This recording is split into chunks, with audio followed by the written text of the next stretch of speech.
오늘의 말씀의 제목은 여리고의 두 맹인이라는 제목입니다. 유대인의 전설에 의하면 하나님이 사람을 창조하시기 바로 전에 그의 천사들을 불러서 모아놓고는 사람을 만들어야 되겠느냐 안 해야 되겠느냐라고 하는 것들을 물어보셨다라고 합니다. 그 중에 정의의 천사가 제일 먼저 나서서 하나님 앞에 사람을 절대로 만들면 안 됩니다. 이렇게 이야기하였다고 합니다. 그 이유를 묻자 그 정의의 천사는 사람을 만들면 그가 동료 사람들에게 모든 종류의 사악을 행할 것이고 또 사람은 강팍하고 잔인하고 부정직하여서 세상은 불의로 가득하게 될 것이기 때문이다 라고 답변하였다고 합니다. 이에 정의의 천사를 이어서 진리의 천사가 그 말을 받자마자 이렇게 이야기했다고 합니다. 하나님 사람을 절대 만들지 마십시오. 왜냐하면 그는 당신의 면전에서 당신의 이름을 더럽게 할 것입니다. 이렇게 얘기했다. 또한 진리의 이 거룩의 천사 또한 이 반발하면서 하나님 절대 사람을 만들면 안 됩니다. 그는 거짓되고 그의 형제들을 속일 것이며 심지어는 더 나아가서는 하나님까지도 속일 것입니다. 라고 하며 이 정의의 천사, 진리의 천사, 거룩의 천사들이 모두가 다 일제히 사람을 만들기를 반대하였습니다. 그런데 저 뒤에 있던 아주 모든 이야기를 듣고 있던 자비의 천사가 이 이야기를 듣고 나서 한 걸음 앞으로 나아가서 하나님 앞에 이렇게 이야기했다고 합니다. 하늘의 아버지, 사람을 만드시옵소서. 그가 죄를 짓고 정의와 진리와 거룩의 길에서 멀어질 때 제가 부드러운 손길로 그를 감싸고 사랑스러운 음성으로 그에게 말하여 다시 당신께 데려오겠습니다. 라고 말입니다. 여러분, 이 이야기는 우리 인간은 전적으로 타락하고 부패한 존재라고 하는 걸 보여줍니다. 그래서 인간 스스로의 힘으로는 하나님께 나아갈 수 없는 구제불능의 존재가 바로 인간이다라고 하는 걸 말해주고 있습니다. 그러나 반대로 하나님은 자비로우신 분이시다. 하나님은 우리의 죄를 사해 주시고 허물을 덮어 주시고 실수를 용서해 주시는 분이시다라고 하는 것을 우리에게 전해주고 있습니다. 여러분, 구약 성경에 보면 수많은 인물들이 등장합니다. 그런데 유독 믿음의 조상이라고 불리우는 사람은 아브라함 한 사람입니다. 여러분, 왜 하나님이 이 아브라함을 믿음의 조상으로 세우셨는지 아십니까? 여러분, 아브라함보다 더 신앙이 좋았던 사람이 구약 성경에는 없었을까요? 그렇지 않습니다. 대표적으로 한 사람을 들면 여러분, 노아라고 하는 사람이 있습니다. 노아에 대해서 창세기 6장 10절에 보면 뭐라고 증거하고 있냐면 노아는 당시에 완전한 자예요. 완전한 자다. 그는 의인이다 라고 성경은 우리에게 증거하고 있습니다. 여러분, 아브라함은 실수가 많은 사람이에요. 근데 완전한 노아가 믿음의 조상이 되지 아니하고 실수가 많고 잘못된 것이 많은 아브라함이 믿음의 조상이 된 이유에 대하여서 어떤 신학자가 이렇게 이야기를 해주고 있습니다. 아브라함은 창세기 18장과 19장에 보시면 소돔성이 멸망할 때 자신의 조카 롯이 그 안에 살고 있을 때에 하나님 앞에 이렇게 기도했습니다. 하나님, 그 성의 의인 45명, 50명 있습니다. 45명, 40명 쭉 해서 10명까지 있으면 하나님 그 성을 하나님 구해주시면 안 될까요? 이 신학자가 이야기하기를 하나님이 아브라함을 들어 믿음의 조상으로 세운 것은 노아에게서는 찾아볼 수 없는 긍휼의 마음, 자비의 마음, 불쌍히 영혼을 불쌍히 여기는 마음이 아브라함에게 있기 때문이다. 이렇게 이야기합니다. 제가 뭘 말씀드리려고 하냐면 오늘 이 본문 말씀에 나오는 아주 중요한 단어가 바로 불쌍히라고 하는 단어이기 때문에 그렇습니다. 그러니까 하나님은요, 어떠한 사람에게 관심을 갖고 있냐면 하나님 나를 불쌍히 여겨달라고 하나님 앞에 자신을 불쌍히 여겨달라고 고백하는 자를 하나님이 관심을 갖는다. 왜요? 하나님이 그 긍휼의 마음을 갖고 계신 분이시기 때문에. 오늘 보면 30절과 31절에 보니까 이 맹인 두 사람은 예수님이 지나가신다라고 하는 것을 듣고는 뭐라고 얘기를 하냐면 예수님에게 자신들을 불쌍히 여겨달라 이렇게 소리를 지르고 있습니다. 34절에는요 그 모습을 보고 예수님이 어떻게 하셨다라고 기록하고 있냐면 예수님이 불쌍히 여기셨다 이렇게 기록하고 있습니다. 여러분 사복음서에 보시면 예수님이 불쌍히 여기시면 어떠한 사람을 지나가다든지 어떠한 상황에서 만난다든지 그래서 그 사람을 향하여 예수님이 불쌍히 여기는 마음을 갖고 계시다라고 하면 절대적으로 그냥 지나친 적이 없음을 우리는 발견합니다.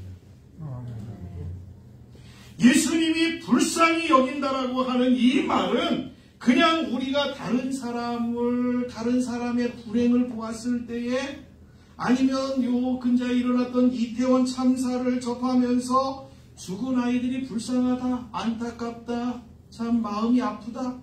예수님의 불쌍히 여기는 것은 이 정도가. 여러분 이런 말 들으셨죠? 애간장이 끓는다. 그렇죠?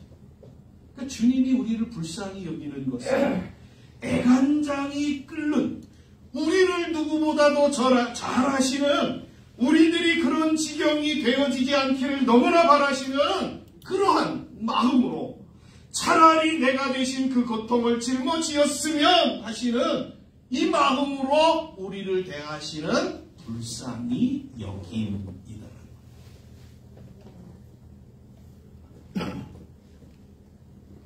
그래서 예수님은 고통 가운데 있는 사람들을 그냥 지나치시는 일을 하실 수가 없는 그 사람들을 만날 때마다 애간장이 끓어.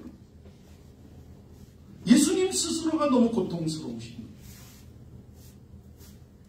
아시죠? 예수님을 닮았던 바울도 루스드라에서 자기를 괴롭히는 한 선천성 하반신 마비자들을 만날 때에 그가 계속 자기를 괴롭히는 그 마음의 동요됨을 그는 정말 너무 힘들었다라고 성경이 고백하고 있지 않습니다.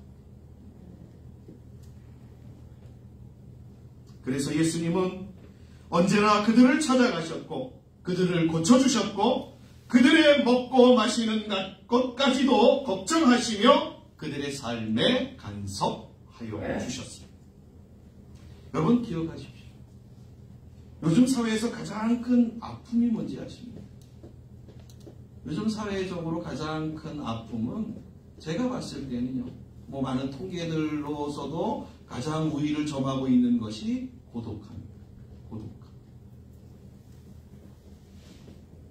나이 드신 분들은 혼자가 싫어서 젊은 아이들은 왕따를 당하는 것이 싫어서 혼자의 삶을 포기하는 경우들이 아마도 지금보다도 시간이 가면 갈수록 더 많아질 거예요. 그렇죠. 그래서 연세 드신 분들에게 뭐 개를 키워라, 고양이를 키워라, 뭐 식물을 키워라. 요새는 뭐 그 뭡니까 로봇까지 나와가지고 뭐 얘기를 하잖아요. 뭐 이렇게 얘기 상대가 그렇죠. 일주일에 한 번씩이라도 교회 오신다는 게 얼마나 좋은 거지. 사람들 만나고 얼굴 보고 같이 밥 먹고 이러면서 이 수다를 떨고 이런 것들이 얼마나 좋은지. 나이 드시면은 이 수다들이 많아지시잖아요. 이거 자꾸 하셔야 되는 거예요. 자꾸 얘기하지. 여러분 우리에게는 얼마나 다행인지 몰라요. 왜 다행이라고 말씀드리냐면 우리에게는요. 우리를 불쌍히 여기시는 그 예수님이 우리와 함께 계시기 때문에 우리를 지켜주시고 계시고 우리의 친구가 되시고 우리의 위로가 되시고 우리의 보호자가 되어 주시기 때문에 우리는 이 예수님을 우리가 의지하고 믿고 따라간다라고 하는 것이 얼마나 다행인지 저는 생각하면 생각할수록 감사합니다. 여러분 기억하십시오. 우리가 교회를 다니고 예수를 믿는다고 하면서 외롭다고 느낀다거나 불행하다라고 느낀다면 그분은 아직도 하나님의 은혜를 잘 모르고요. 아직도 은혜를 못 받은 겁니다. 경험하지 못하시고. 여러분 어떻습니까? 한번 여쭤볼까요? 여러분들은 외롭습니까? 외롭다고 종종 느끼십니까? 아니면 내가 불행하다고 느끼십니까? 나는 정말 뭔가 좀 답답함을 느끼십니까? 여러분 이걸 기억하시오. 주님이 우리에게 함께 하시고 우리에게 보호자가 되시고 우리의 구주가 되십니다. 오늘 예배를 드리는 우리 모든 성도님들에게 한량없는 하나님의 은혜가 넘쳐나기를 주님의 이름으로 축복합니다. 그래서 여러분들이 사는 날 동안에 주님의 보호와 날개 아래 있다라고 하는 사실 때문에 주님이 나를 도와주시고 나의 삶을 인도하시고 나에게 하나님께서 정말 복을 더하여 주시어서 모든 것들을 합력하여 선을 이루어 주시는 삶을 살아가게 하신다라고 하는 사실을 기억하고 그 사실 때문에 즐겁고 행복하고 여러분 기쁨의 삶을 살아가는 그러한 분들이 되어지기를 소망합니다. 또 하나 있잖아요. 우리에게는 정말 기쁨의 원천이 되는 것 또 하나 있잖아요. 뭐예요? 우리가 이 세상을 하직하면 우리는 영원한 하나님이 계신 영원한 하나님의 나라로 천사들에 의하여 이끌려갈 것이다 라고 하는 사실이 우리에게 있잖아요. 이 소망 가지고 우리 살잖아요. 저와 여러분들이 이러한 소망으로 남은 생애를 살아가시기를 주님의 이름으로 간절히 축복합니다. 자, 오늘은 우리가 어떻게 하면 우리를 긍휼히 여기시는 여러분 살아가면서요. 어떠한 사람은 똑같이 예수를 믿고 교회를 다니는데 어떠한 사람은 주님의 은혜를 더 많이 받고 어떠한 사람은 주님의 불쌍히 여김을 더 많이 받고 어떠한 사람은 전혀 받지 못하는 그러한 삶을 살아가는 경우들이 종종 있습니다. 오늘은 우리가 어떻게 하면 우리를 긍휼히 여기시는 주님의 긍휼을 얻을 수 있는가 우리가 좀 한번 생각하면서 우리의 남은 생애 동안 정말 하나님의 불쌍히 여김을 긍휼히 여김을 받고 살아가는 그러한 삶이 우리가 한번 되어지기를 한번 우리가 배우는 그러한 시간을 갖기를 원합니다.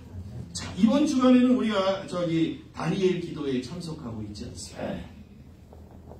그렇죠? 네. 수많은 사람들에게 긍휼로 찾아오신 주님을 우리는 간증으로 만나면서 우리 또한 이러한 긍휼을 얻기 위하여 기도의 자리로 나아가고 있습니다. 소망하기는 오늘 주시는 이 말씀 저와 여러분들이 좀 잘 붙잡으시고 다니엘 기도에 같이 참석하시고 그래서 기도하시면서 우리에게 주시는 하나님의 긍휼의 은혜를 힘입는 저와 여러분들이 되었으면 참 좋겠습니다. 자, 그러면 어떻게 하나님의 긍휼을 얻을 수 있을까? 첫째, 주님의 긍휼을 얻는 방법은 주님이 긍휼을 베푸시는 분이다라고 하는 사실을 분명하게 알고 그리고 그분께로 나아갑니다. 본문 30절이 이렇게 증거하고 있습니다. 매인 두 사람이 길가에 앉았다가 예수께서 지나가신다 함을 듣고 소리질러 이르되 주여 우리를 불쌍히 여기소서 다윗의 자손이여 하니. 여러분 이 맹인이 자신들의 일평생 동안 눈의 이 질병으로 인하여서 그들이 얼마나 이것들을 소화하고 또 고쳐내기 위해서 얼마나 몸부림쳤겠습니까? 아마도 의사를 찾아가는 것을 뺀다라고 할지라도 아마 이들은 이방신들 우상들을 섬기는 이러한 자리에도 가가지고 자신의 눈이 뜰 수 있는 방법들을 아마도 저는 이들이 아마 무지 많이 아마 실행하지 않았을까 이렇게 생각합니다.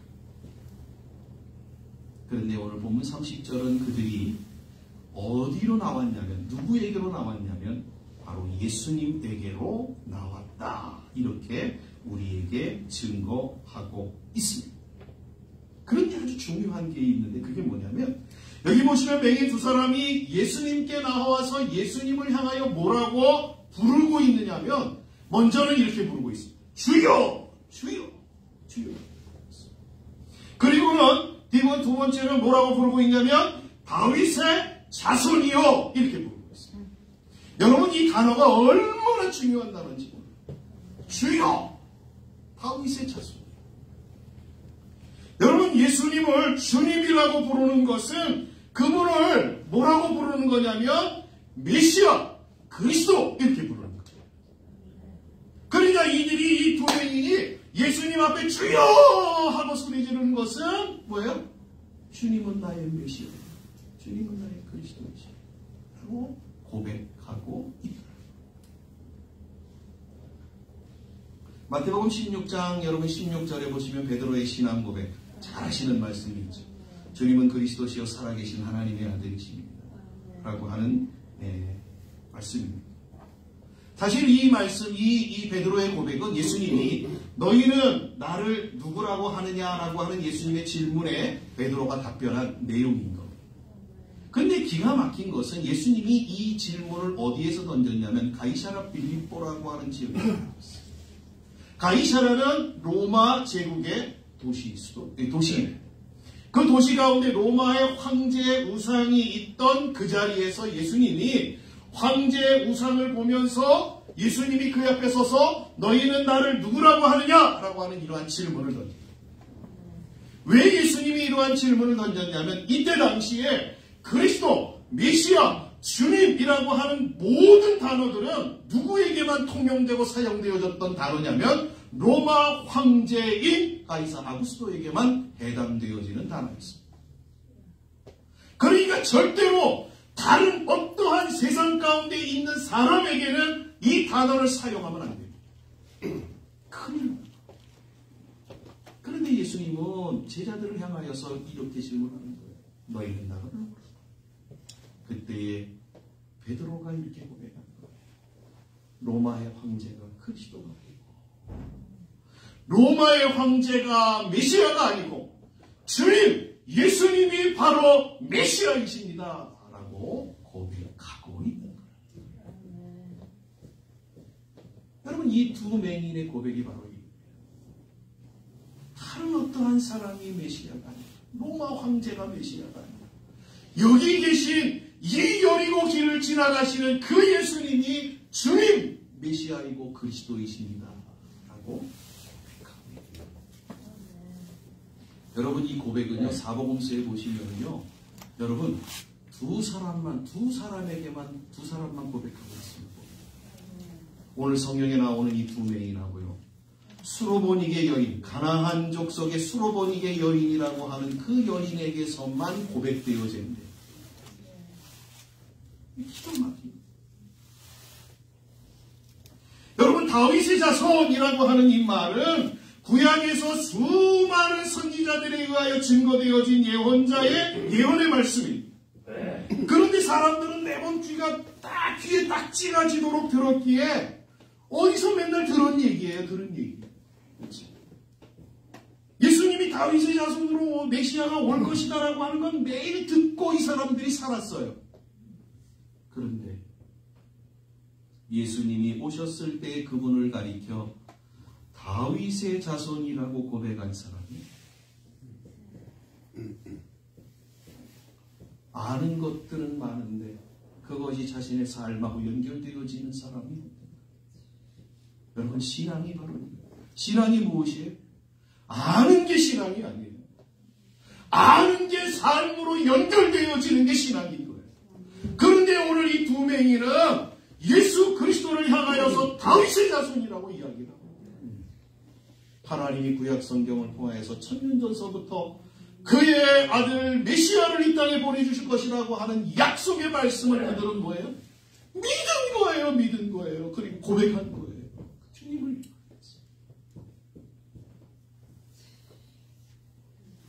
이러한 믿음을 가지고 고백하며 예수님께로 나왔다는 것은 정말 대단한 거예요. 저는 이 두 맹인이 어떻게 이러한 고백을 할 수 있을까? 주여, 다윗의 자손이여, 이러한 고백을 할 수 있을까? 어떻게 이렇게 고백을 할 수 있을까? 어떠한 이렇게 믿음을 갖고 고백할 수 있을까? 답은 하나예요. 하나님이 그들을 택하신 겁니다. 그래서 믿음이라고 하는 선물을 그들에게 주셨기 때문에 그들은 고백할 수 있었다. 저는 이렇게 믿습니다. 세상에는 사람들이 고발하여 만든 신들이 얼마나 많은지 모릅니다. 그러나 이 맹인들이 찾아간 예수님은 하나님의 아들이시고 하나님과 동일한 능력과 권세를 가지신 분이십니다. 여러분, 바르게 찾아가는 것, 이것은 문제를 해결하는 가장 중요한 열쇠입니다. 맹인들이 예수 그리스도를 찾아왔다라는 것은 그들이 문제를 풀 수 있는 가장 중요한 요소이다라고 하는 사실을 우리는 또한 그분 앞에 나와서 그분이 누구인가를 분명하게 고백하는 것, 그것은 아주 중요합니다. 우리가 예수님에게 하나님 앞에 기도한다고 하면서 하나님, 당신은 그냥 메시아는 아니실 거고 그냥 선생님이 정도 되지 않겠습니까? 이런다라고 하면 문제가 심각해지겠죠. 그렇죠? 그러니까 내가 기도하는 대상이, 내가 나아가는, 내가 만나기를 원하는 대상이 어떠한 존재인가라고 하는 것을 분명하게 알고 저와 여러분들이 나아가는 것, 아주 정말 중요합니다. 그래서 예수님이 마태복음 6장에서 기도를 가르쳐 주시옵소서라고 하는 제자들에게 뭐라고 가르쳐 주셔요? 하늘에 계신 우리 아버지, 너희가 이분에게 기도하는 것이다. 누구에게 기도하신다고요? 하늘에 계신 우리 아버지. 하늘이라고 하는 말이 뭐예요? 모든 것을 알 수 있는 전지전능하신 하나님이라는 말씀입니다. 이 맹인들은 바로 그 하나님을 향하여서 나아왔다라고 하는 겁니다. 여러분, 저와 여러분들도 오늘 이 시간 우리가 누구에게 나왔습니까? 누구를 예배하기 위해서 왔습니까? 하나님 예배하러 오시지 않았습니까? 잘 오셨습니다. 정말 복된 발걸음이고 잘 오신 발걸음이에요. 여러분들의 발걸음이 정말 하나님이 축복하는 영생에 이르는 복된 발걸음들이 되어지시기를 주의 이름으로 간절히 축복합니다. 둘째로, 이 맹인들이 주님의 긍휼하심을 얻은 이유는 도와달라라고 부르짖었기 때문에. 그냥 나와가지고 멀뚱멀뚱 눈만 껌뻑껌뻑거리고 예수님만 바라보는 게, 아니 장님이니까 맹인이니까 바라보지 못했겠죠. 그냥 예수님 앞에 나와서 그냥 가만히 있었던 게 어떻게 했다고요? 오늘 본문 30절에 보니까 이렇게 친 겁니다. 맹인 두 사람이 길가에 앉았다가 예수께서 지나가신다 함을 듣고 소리 질러 이르되 주여 우리를 불쌍히 여기소서 다윗의 자손이여 하니라고. 두소경은 예수님이 지나가신다라고 하는 이 사람들의 소리를 듣고는 예수님이 자신들의 소리를 들을 수 있도록 소리질러 예수님께 자신을 불쌍히 여겨달라고 도움을 구하였습니다. 우리의 메시아이신 예수님에게 우리가 도움을 요청하는 것들을 가리켜 우리 보통 뭐라고 해요? 뭐라고 얘기를 하냐면 우리 기도한다, 이렇게 얘기를 해요. 그렇죠? 하나님 앞에 나와서 우리의 문제를 하나님 앞에 알고 도움을 구하는 것, 그것들 가리켜서 우리는 기도한다, 이렇게 얘기해요. 이 맹인을 통해서 우리가 기도를 어떻게 해내느냐라고 하는 몇 가지를 우리가 좀 생각해 볼 수가 있습니다. 기도를 어떻게 할까? 첫 번째로 이 맹인들의 기도는 간절하게 구하는 기도를 하였음을 우리가 보게 되었습니다. 그냥 설렁설렁 기도한 게 아니라 간절하게 했어요. 오늘 본문 30절에 보니까 이 맹인들이 어떻게 예수님을 불렀어요? 소리 질러서. 그냥 목소리만 막 크게 내가지고 소리 지르는 게 아니잖아요. 여러분, 소리를 지른다라고 하는 것은 마음속에 있는 것들이 막 그렇잖아요. 토해내는 상태를 가리키는 말이잖아요. 응? 자신들의 상황을 예수님에게 전달할 수 있는 유일한 방법, 이들이 가지고 있는 최선의 방법을 가지고 그들은 하나님 앞에 예수님에게 기도하고 있는 거예요. 그러니까 이 맹인들의 기도는 간절한 기도고 최선의 기도였습니다. 우리 성도님들이 기도하실 때에 어떻게 기도하셔야 되냐면 이렇게 기도하셔야 돼요. 그렇죠? 최선의 간절. 그렇죠? 그래서 예레미야 33장 3절에 보면 너희는 내게 부르짖으라. 그렇죠? 너희는 내게 부르짖으라. 하나님 앞에 하나님 주시든지 말든지 뭐 마음대로 이 정도로 하나님 앞에 기도하면 안 된다. 하나님 주시옵소서. 안 주시면 안 됩니다. 하나님이 내 기도를 듣지 않으시고 응답하지 아니하시면 나 죽습니다 라고 하는 이 고백으로 기도하는 거, 이게 간절히 구하는 기도이지 않습니까? 여러분, 이렇게 기도해도 하나님이 들으실까 말까, 언제 응답하실지 모르는 판인데 대충 기도해서는 여러분 예수님이 받으시겠습니다. 절대 그렇습니다. 우리의 기도 첫 번째 모습 어떤 거예요?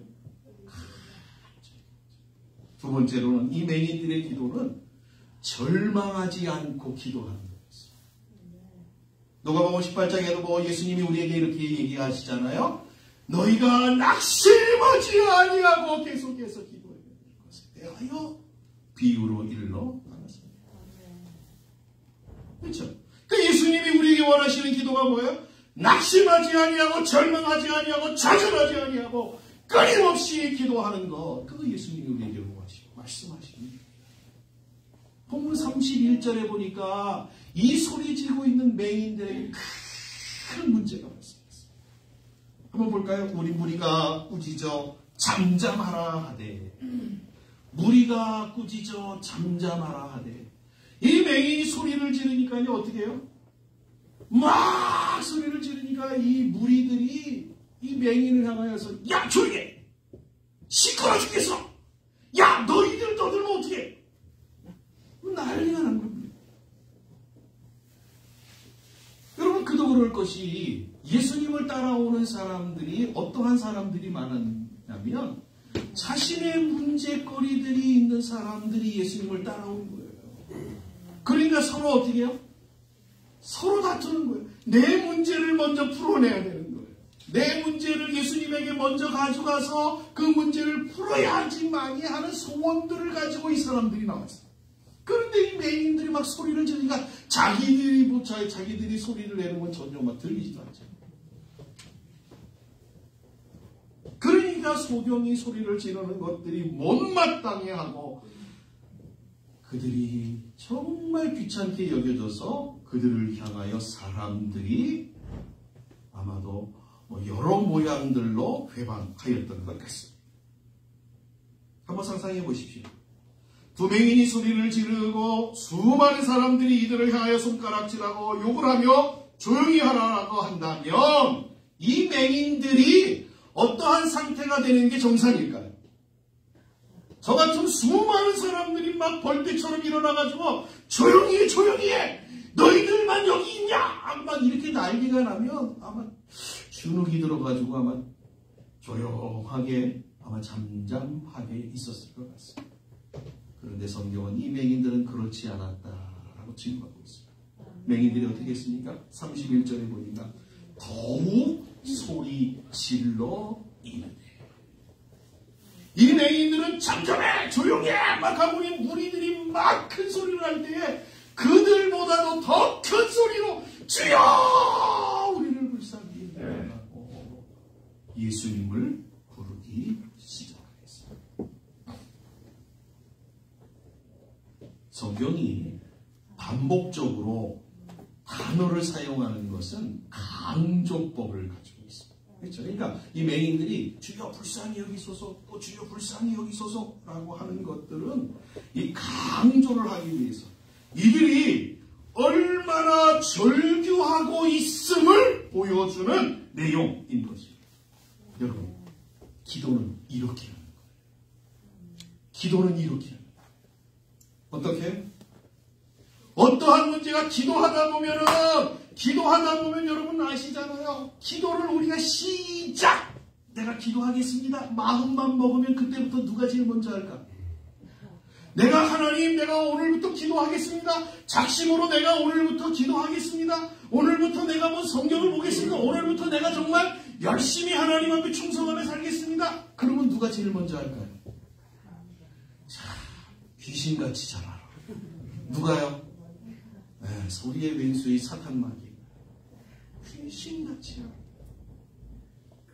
그래서 우리로 하여금 어떻게 해요? 기도하지 못하도록 별의별 방법들을 동원해서 우리로 하여금 기도의 자리로 나아가지 못하도록 외방하고 있습니다. 여러분, 그때 이 말씀을 기억하셔야 돼요. 두 맹인이 어떻게 했다고요? 그 회방하는 그 회방 앞에서 주눅들어서 그냥 무너진 것이 아니라 더욱 소리질러. 아셨죠? 회방이 찾아올 때에 그것들을 물리치고 주여 하고 하나님 기도의 자리로 나아가셔야 될 줄 믿습니다. 우리는 지금 다니엘 기도회를 하고 있습니다. 사단은 우리가 기도하지 못하도록 우리의 가장 약한 부분들을 통하여 방해할 겁니다. 분명해요. 이거는 분명히. 제가 영안이 안 열려 있어도 이거는 아주 그냥 불을 보도 뻔해요. 그렇죠? 여러분, 이 다니엘 기도에 참석하려고 그러면 저녁에 넘치면 왜 이렇게 졸음이 많이 쏟아져? 왜 이렇게 할 일들이 많어? 그렇죠? 얼마나 방해하는지.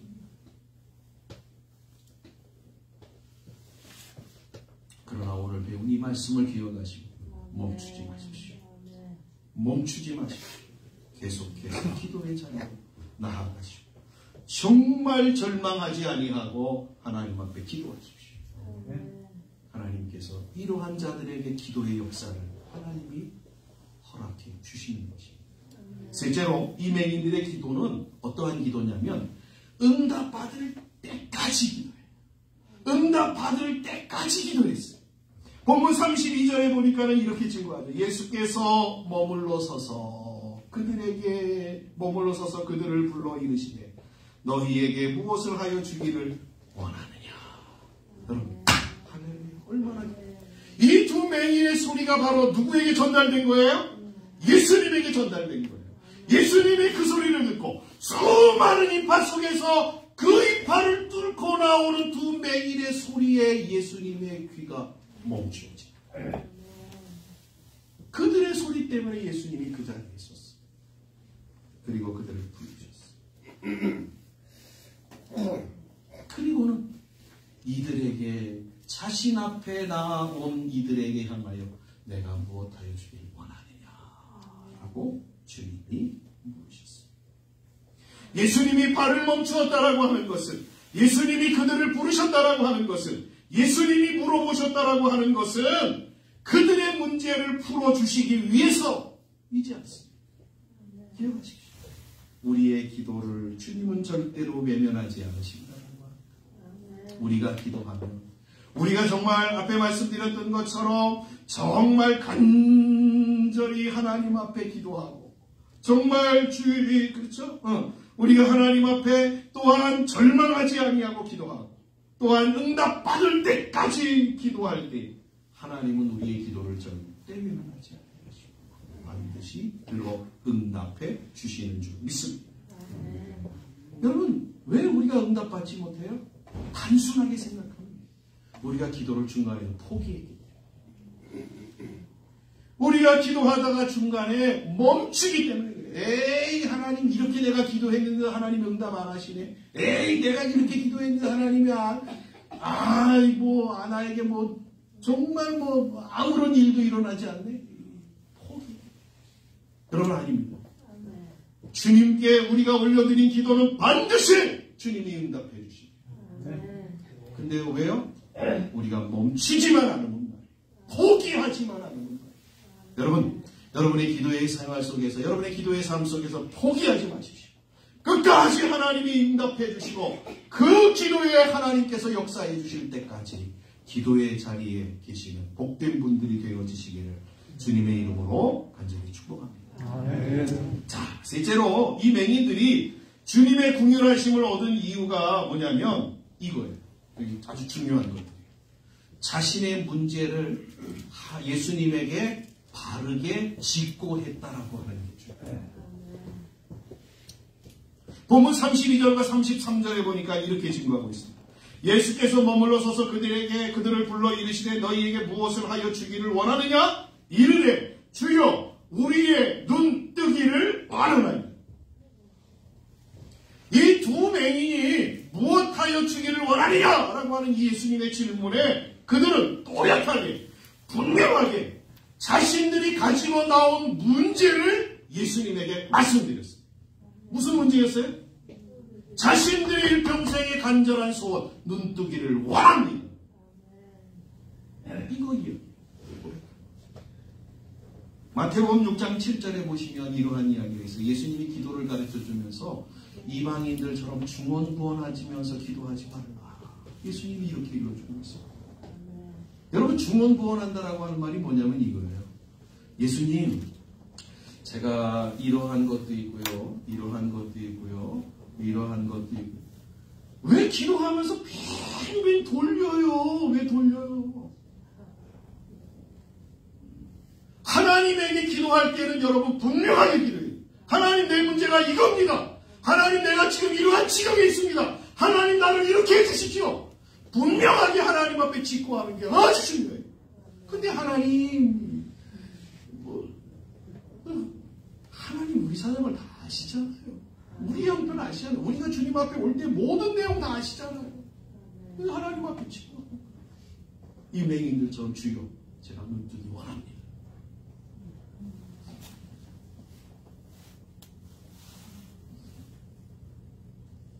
그럴 때에 주님은 우리의 소리를 들으시고 응답하여 그 문제를 해결해 주시는 것입니다. 본문 34절이 이렇게 증거합니다. 예수께서 불쌍히 여기사 그들의 눈을 만지시니. 여러분, 왜 예수님이 이 매운자를 고쳐주셨어요? 맹인을 고쳐주셨어요? 예수님이 긍휼의 주님이기 때문에. 그러니까 우리가 긍휼의 주님을 찾아와서 그분에게 우리의 문제를 빠르게 짚고 하며 주님은 우리의 문제를 들으시고 주님이 우리를 불쌍히 여기신다.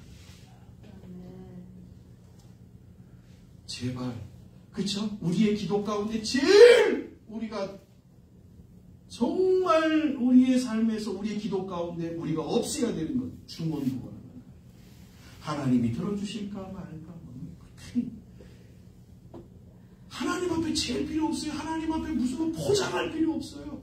하나님 앞에 무슨 아름다운 미사여고 사용할 필요 없어요. 하나님, 내 문제 이거예요. 하나님, 나 이거 해주셔야 돼요. 하나님, 나 도와주셔야 돼요.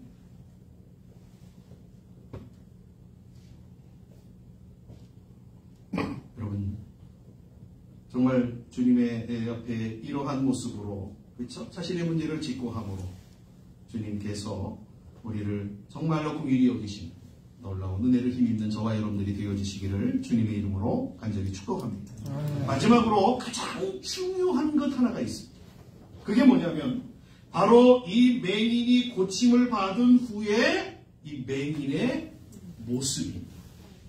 그 맹인의 모습을 보면 34절이 뭐라고 얘기를 하냐면 그가 예수님을 따라갔다. 이렇게 증거하고 있습니다.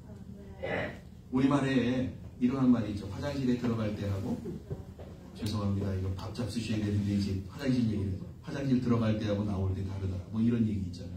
그렇죠? 예수님을 믿는 사람들 중에 이러한 분들이 얼마나 많죠. 죄송합니다. 우리 교회는 없는데 이러한 분들이 얼마나 많으시고, 네? 예수님에게 어려운 문제 있고 힘든 문제 있을 때 살려주세요. 그러고 나왔다가 그 문제 해결되면 언제 그랬냐는 식이야. 안면몰수 아시죠? 싹 변해가지고 이러한 분들이 얼마나 많아.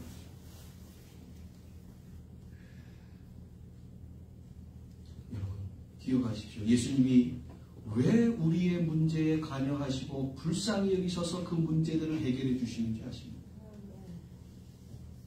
그 문제만 해결받고 우리로 살도록 하기 위해서가 아니에요.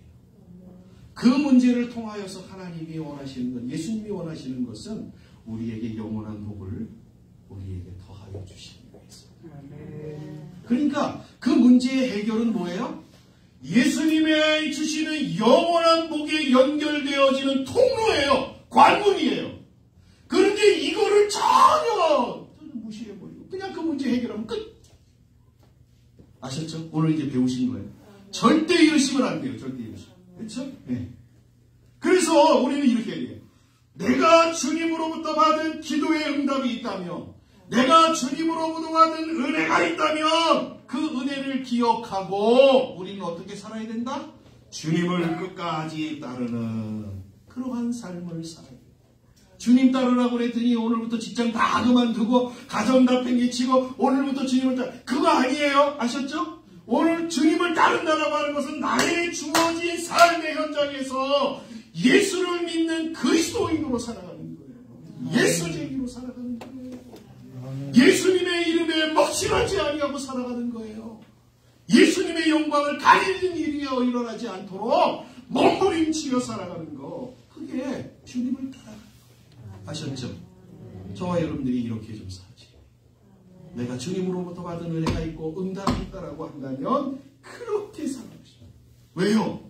그렇게 살아가는 것이 영원한 삶으로 연결되어 하나님이 주시는 영원한 영광의 복된 은혜 가운데로 우리를 이끌어 가기 때문에.